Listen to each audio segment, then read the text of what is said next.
Mga residente sa usang ka sityo sa Bukirang Barangay sa lungsod sa Compostela nabalaka sa pagpangliki sa parte sa yuta silang dapit. Naguol sila kung mo grabe gini. Labi na kay bahin na kuno nga nahunlak ang report ni Nico Serino. Landslide.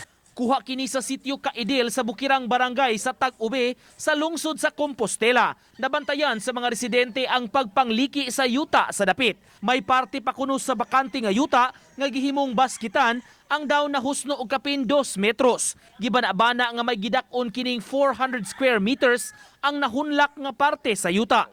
Asoy sa barangay secretary, duha ka mga balay sa iyang paryente ang labing naapektuhan ug nang liki gayud ang sawg niini. Wa pa sila mubalhin apan padayon nga nagmonitor sa sitwasyon.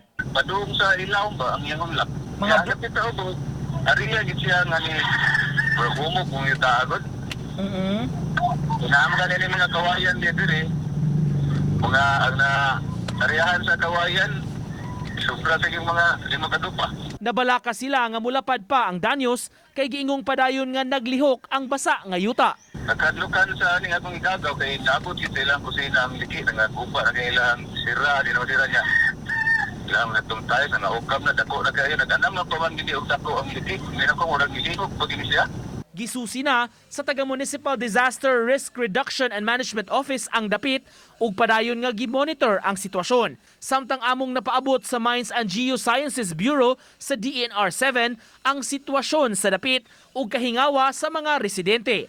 Matud ni Hart Rizari, Information Officer sa MGB7, nakig-alayo na sila sa Compostela MDRRMO kabahin sa insidente. Nangayo lang ang ilang buhatan ug dugang data alang sa ilang initial analysis ug assessment. Uban ni Godfrey Relien, Nico Sereno, Balitang Bisdak.